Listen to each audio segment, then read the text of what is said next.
Ya, Pak Butar-Butar, pagi Pak Selamat Prianus pagi Sembiring dengan semua. Ibu, pagi Halo, Bu Juhaini, pagi Bu Dewi, pagi Pastor Arios, pagi Bu Mawar, Bu Lydia Lalang, dan semua yang sudah tergabung pada pagi hari ini. Salam sejahtera buat kita semua.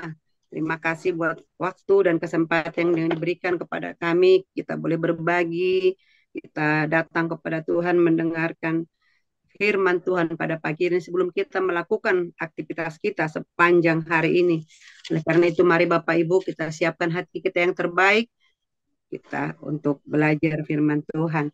Mari kita tundukkan hati dan kepala kita di hadapan Tuhan. Mari kita berdoa. Bapak kami yang bertahta dalam kerajaan surga, tak henti-hentinya kami mengucap syukur Tuhan oleh kemurahan-Mu, kebaikan-Mu, cinta kasih-Mu yang luar biasa dalam kehidupan kami. Kami ada pada pagi hari ini semua karena anugerah-Mu. Kami sudah memuji Tuhan, memuliakan Tuhan lewat pujian dan penyembahan kami pagi hari ini. Biarlah Tuhan hati-Mu disenangkan dan kami juga mendapatkan damai sejahtera yang daripada Tuhan. Bapa yang baik, pada pagi hari ini kami rindu mendengarkan sebagian dari sabda-Mu untuk boleh menjadi bekal kami dalam kami menjalani kehidupan kami sehari-hari. Biarlah Engkau mengurapi setiap kami di tempat kami masing-masing ya Tuhan. Roh Kudus-Mu bekerja sehingga kami bisa mendengar dengan baik dan kami melakukan dalam kehidupan kami sehari-hari. Urapi setiap kami ya Tuhan. Terutama hamba-Mu yang menyampaikan firman-Mu. Biarlah Tuhan Engkau yang mengurapi. Roh Kudus bekerja melalui mulut bibir hamba-Mu Tuhan. Kami percaya kuasa-Mu bekerja. Engkau akan memperlengkapi. Engkau akan memberikan roh bijaksana untuk menyampaikan sabda-Mu. Terima kasih Bapak buat pagi hari ini. Terpujilah Engkau sekarang sampai selama-lamanya. Di dalam nama Tuhan Yesus Kristus. Kami mengucap syukur dan kami menyambut firman Tuhan pagi hari ini. Haleluya. Amin. Baik Bapak Ibu, mari kita buka firman Tuhan.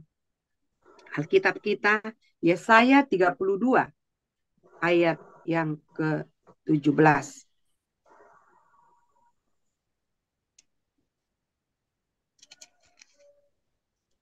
Ya, demikian firman Tuhan. Yesaya 32 ayat yang ke-17. Saya baca untuk kita semua. Di mana ada kebenaran, di situ akan tumbuh damai sejahtera. Dan akibat kebenaran ialah ketenangan dan ketentraman untuk selama-lamanya. Amin. Bapak Ibu yang diberkati oleh Tuhan Yesus Kristus, demikian firman Tuhan yang menyapa kita pada pagi hari ini. Allah mau, Tuhan mau kita hidup dalam damai sejahteranya Tuhan. Kita hidup dalam suasana yang tenang. Kita hidup mengalami ketentraman. Walaupun kita tinggal di tengah-tengah dunia yang hiruk pikuk, dunia yang glamor, dunia yang tidak menentu, bahkan dunia dikatakan yang semakin hari, kata Alkitab, semakin jahat. Orang semakin hari semakin mementingkan dirinya sendiri. Orang semakin hari semakin egois. Orang semakin hari semakin tidak peduli kepada orang lain. Bahkan kepada orang-orang terdekatnya sekalipun.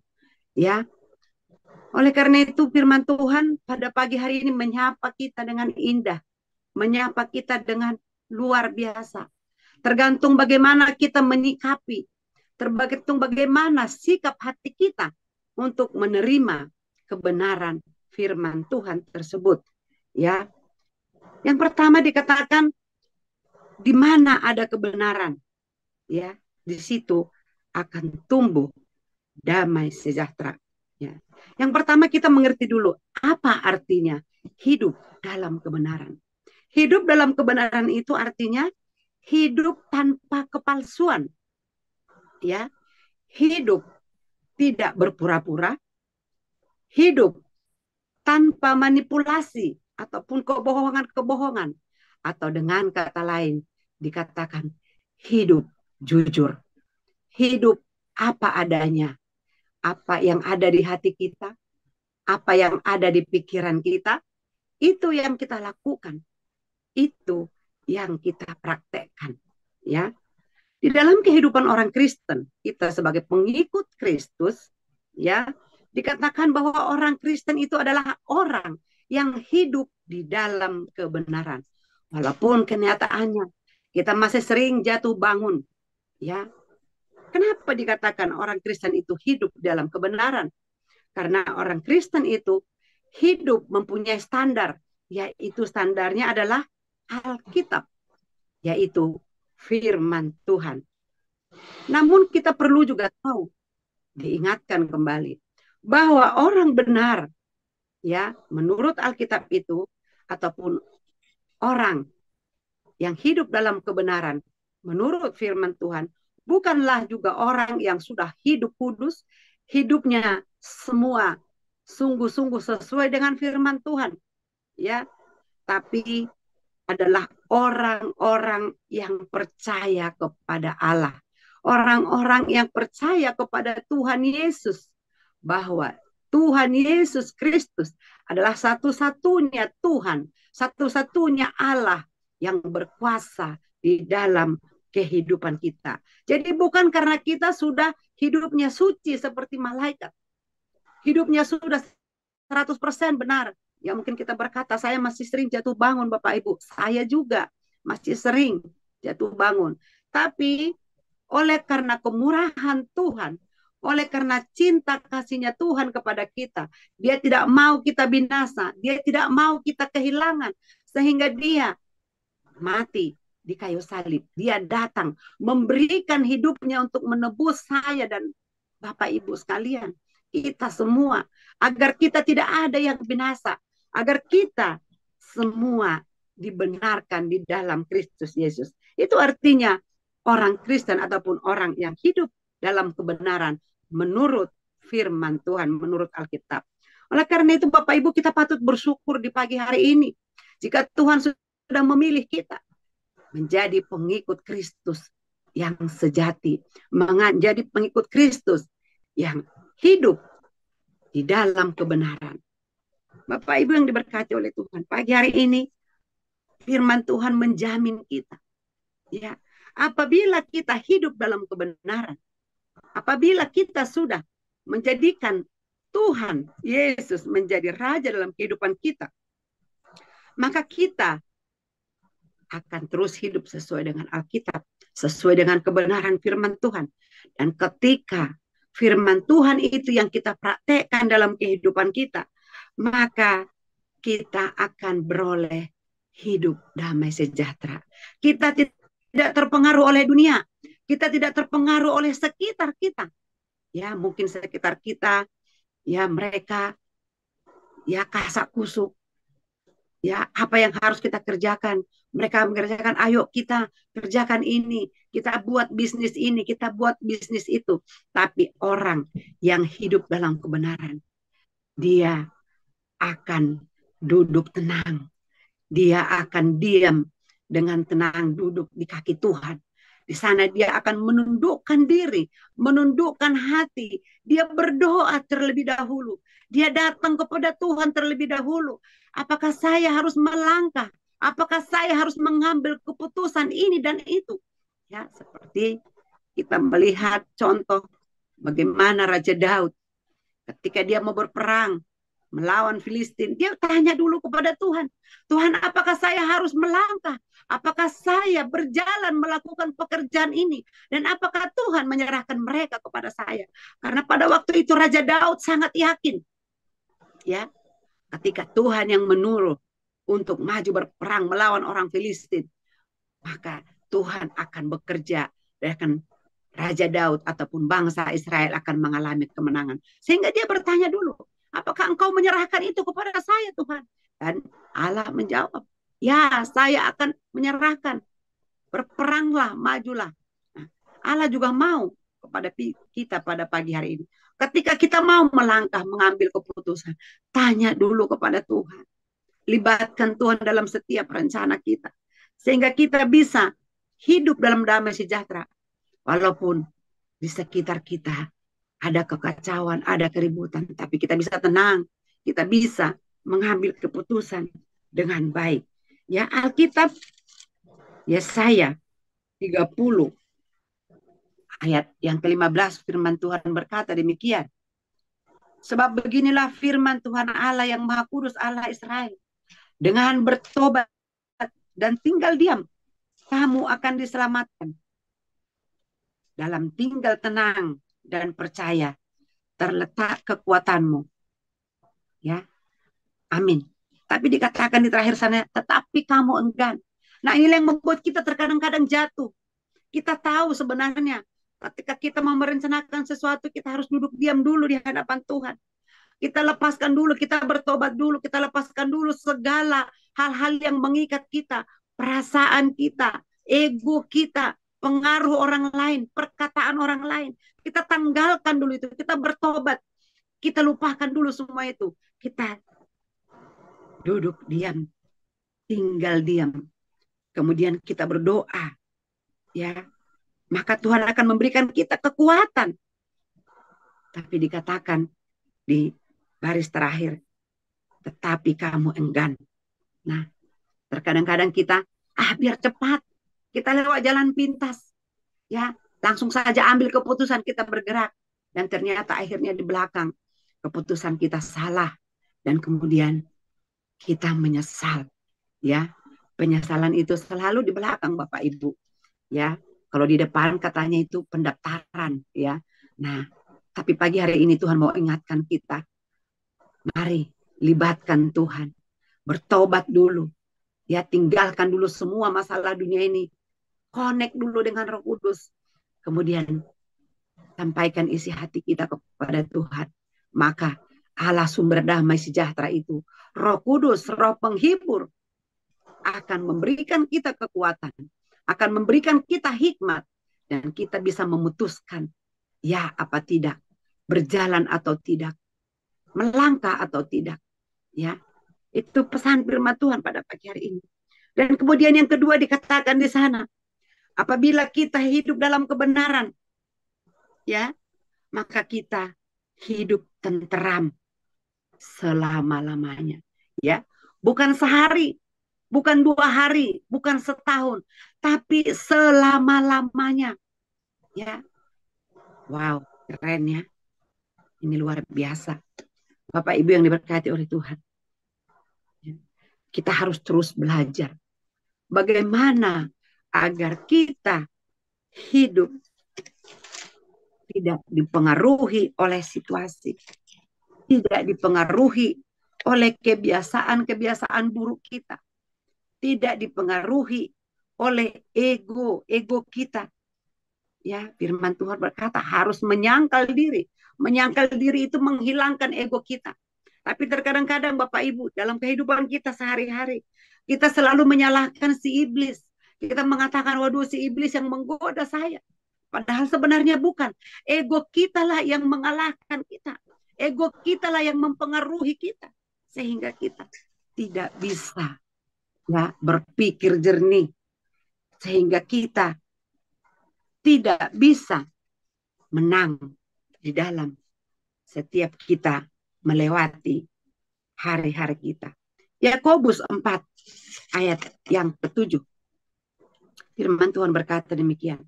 Karena itu tunduklah kepada Allah dan lawanlah iblis, maka ia akan lari daripadamu. Ya, salah satu cara agar kita bisa hidup dalam kebenaran, kita bisa melakukan kebenaran firman Tuhan itu, dikatakan harus kita tunduk kepada Allah. Ya, kita harus menyerahkan diri kita sepenuhnya kepada Tuhan. Tunduk itu artinya menyangkal diri. Setiap hari kita menghapuskan ataupun mematikan ego kita. Ya, mungkin kita kepengen menang, mungkin kita kepengen kita harus didengar, kita kepengen orang fokus kepada kita. Ya, sehingga seorang hamba Tuhan berkata demikian. orang yang tidak bisa mengalahkan egonya adalah orang yang kepengen dan aku. Ya, aku kepengen diperhatikan. Aku ingin disanjung. Aku ingin diakui. Aku ingin dihormati. Dan sebagainya Bapak Ibu. Ini yang sering terjadi dalam hidup kita. Sehingga kita tidak bisa hidup dalam kebenaran. Kita tidak bisa hidup mempraktekkan firman Tuhan. Karena kita masih ego. Aku ini lebih pintar dari dia. Aku ini lebih dulu dari dia. Aku ini lebih kaya dari dia dan sebagainya. Tapi pagi hari ini Tuhan mengatakan, mari tunduklah kepada Allah, bukan kepada ego kita, bukan kepada keinginan kita, bukan kepada nafsu duniawi yang senantiasa menggoda kita setiap hari. Tapi kita menyerahkan diri sepenuhnya, dipimpin oleh Yesus, Raja kita, Roh Kudus, dan kita taat melakukan kebenaran. Dan kemudian dikatakan lawanlah iblis. Ya, melawan iblis, yaitu memutuskan belenggu, mengusir segala kuasa-kuasa. Mungkin selama ini Bapak Ibu, kita pernah ke dukun. Kita mungkin pernah dibawa orang tua kita semasa kecil, dibawa kepada orang pintar, mungkin kita pernah sakit. Itu kita harus putuskan, kita harus lawan. Jika tidak, maka roh yang pernah berhubungan dengan kita, dia sewaktu-waktu bisa mengganggu kita. Dia sewaktu-waktu bisa mengintimidasi kita. Kenapa? Karena roh kita pernah berhubungan dengan roh tersebut. Oleh karena itu firman Tuhan mengatakan, lawanlah si iblis, putuskan tali belenggu yang pernah kita lakukan. Atau mungkin juga kita pernah terikat dengan kebiasaan-kebiasaan buruk. Bapak Ibu, tidak jarang, bahkan beberapa juga anak-anak Tuhan pernah keterikatan dengan narkoba, dengan alkohol, dengan dunia gemerlap, dugem katanya Banyak seperti itu. Mari kita putuskan, itu kita harus lepaskan, harus diadakan pelepasan. Jika tidak, itu sewaktu-waktu akan menghantui pikiran kita, menghantui perasaan kita. Suatu waktu ketika kita merasa sepi, kita akan teringat kembali kepada dunia-dunia itu. Dan kita digoda. Kemudian ego kita bermain, perasaan kita bermain. Kita lebih baik hidup seperti itu. Seperti ada sebuah ataupun seseorang yang kami layani, dikatakan, kita udah berusaha hidup benar, tetap aja susah katanya. Jadi memang firman Tuhan tidak pernah menjanjikan. Yesus tidak menjanjikan kalau kamu mengikut saya, kamu akan kaya raya, kamu akan tenang, tidak ada masalah. Tidak pernah berjanji. Tapi kita berjanji, Tuhan berjanji, kalau kita mengikut dia, ada penyertaan Tuhan. Untuk kita bisa kuat, untuk bisa kita setia, untuk bisa kita bertahan melawan kuasa kegelapan tadi, melawan kebiasaan-kebiasaan buruk tadi. Bapak Ibu yang diberkati oleh Tuhan Yesus Kristus.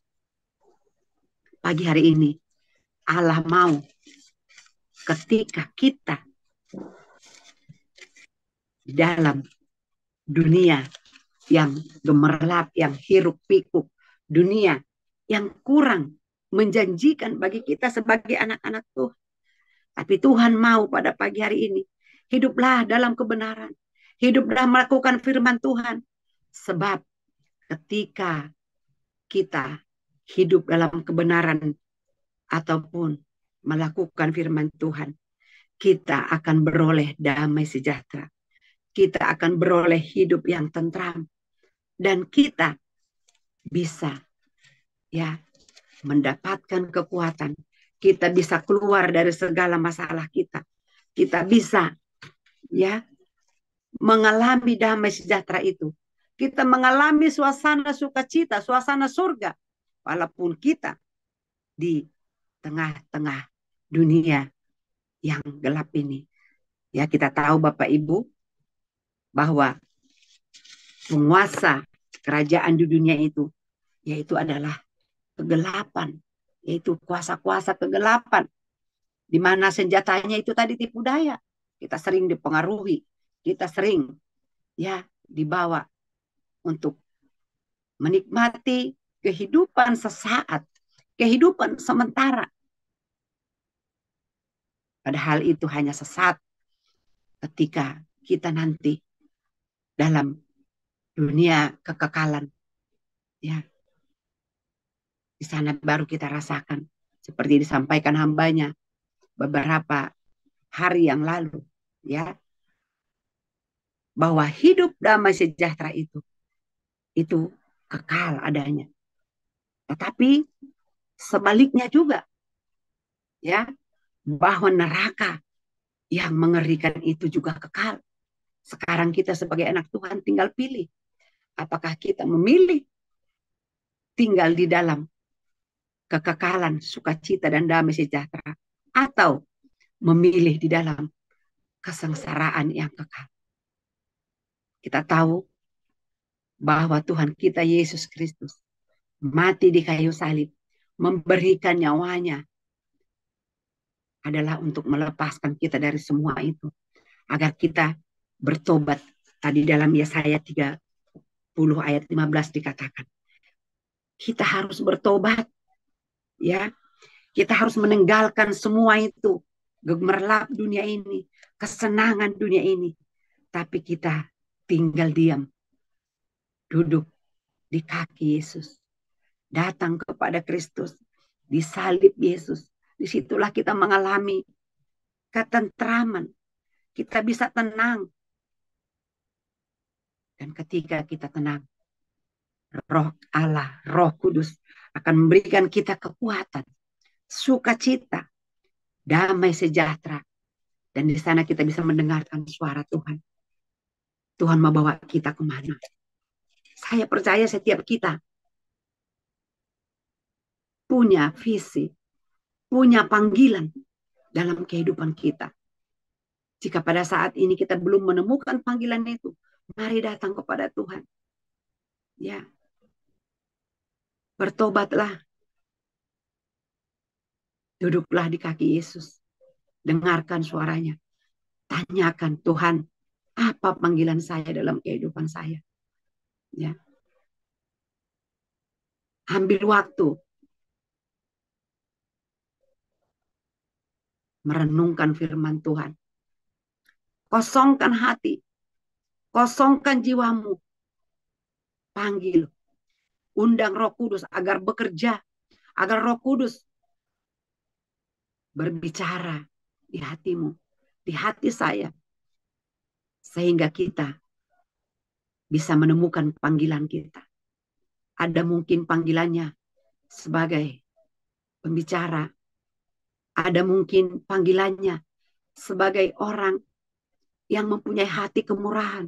Memberkati orang-orang siapa saja tanpa pilih kasih. Dia berbelas kasihan. Itu juga panggilan Bapak Ibu. Ya, Tuhan akan melimpahi, memberikan berkat dari mana saja untuk dia salurkan. Nikmati panggilan itu, tapi lakukan dengan tulus.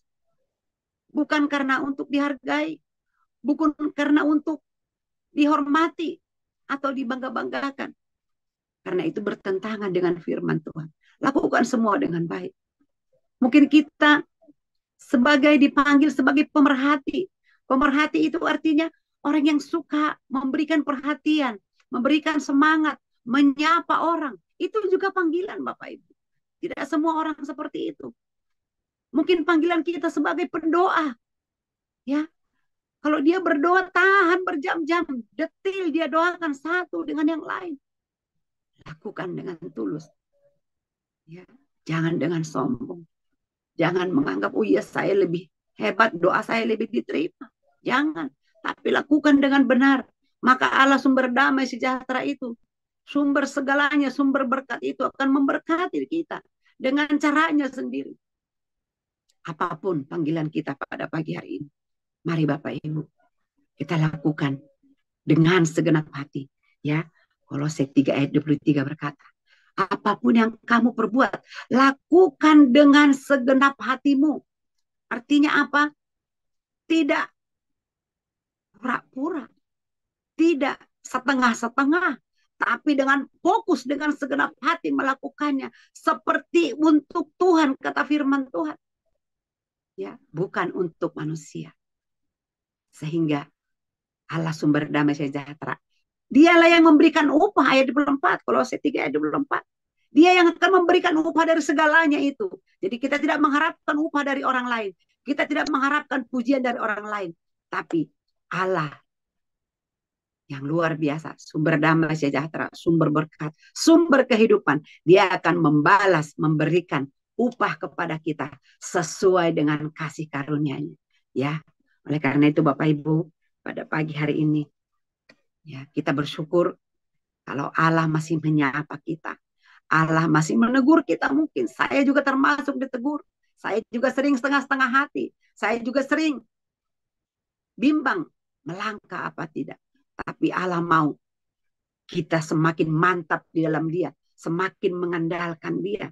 Ya, sekali lagi saya baca ayat firman Tuhan pada pagi hari ini. Di mana ada kebenaran, di situ akan tumbuh damai sejahtera. Ya. Di mana ada damai sejahtera, akibat damai sejahtera itu, maka kita akan hidup tenteram selama-lamanya. Biarlah firman Tuhan pagi hari ini boleh kita hidupi, kita praktekkan di dalam hidup kita sehari-hari. Dimanapun kita berada, apapun profesi kita, apapun aktivitas kita, mari hidup dalam kebenaran. Lakukan firman Tuhan dengan segenap hati. Amin. Untuk firman Tuhan, kita bersatu dalam doa. Terima kasih Bapak yang baik buat pagi hari ini. Buat sapaan-Mu yang luar biasa kepada kami. Kami sering Tuhan, hidup kami tidak sepenuh hati di hadapan Tuhan. Hidup kami tidak sepenuhnya melakukan kebenaran. Melakukan apa yang menjadi isi hati Tuhan. Sesuai dengan firman Tuhan. Tapi pagi hari ini kami bersyukur. Tuhan menyapa kami lewat firman-Mu. Agar kami Tuhan menghidupi kebenaran itu. Mempraktekkan kebenaran itu. Sesuai dengan firman Tuhan. Biar dalam kehidupan kami sehari-hari. Firman Tuhan, Alkitab itu menjadi standar tertinggi dalam kehidupan kami. Untuk itu Tuhan, kami butuh Engkau. Kami perlu Engkau, Roh Kudus. Roh penghibur. Roh yang memberikan kekuatan. Roh yang memberikan keberanian. Agar kami bisa melakukan firman-Mu dalam kehidupan kami sehari-hari. Kami bersyukur ya Tuhan. Dan kami sangat percaya firman-Mu ya dan amin. Firman-Mu akan digenapi dalam kehidupan kami. Ketika kami dalam hidup dalam kebenaran. Maka kami akan mengalami damai sejahtera Tuhan. Maka hidup kami akan tenteram. Maka hidup kami akan sukacita selama-lamanya. Itu janji-Mu pada pagi hari ini. Kami klaim firman-Mu ini Tuhan. Kami rindu dalam kehidupan kami. Kami menjadi anak-anak terang. Menjadi anak-anak yang hidup dalam damai sejahtera. Yang mengalami sukacita. Berkat-berkat Tuhan dalam kehidupan kami. Walaupun kami tinggal di tengah-tengah dunia yang kurang menentu, yang belum damai sejahtera. Tapi biarlah lewat kehidupan kami, dunia bisa melihat bahwa ada penyertaan Tuhan. Ada sukacita surgawi yang melimpah dalam kehidupan kami. Terima kasih Bapak buat pagi hari ini. Terpujilah Engkau sekarang sampai selama-lamanya. Segala puji, segala hormat, segala keagungan hanya kembalikan kepada Engkau. Terpujilah Engkau Bapa sekarang sampai selama-lamanya. Dalam nama Yesus Kristus kami sudah mengucap syukur dan kami berdoa pada pagi hari ini untuk kebenaran firman-Mu. Haleluya. Amin. Saya kembalikan kepada hamba-Nya.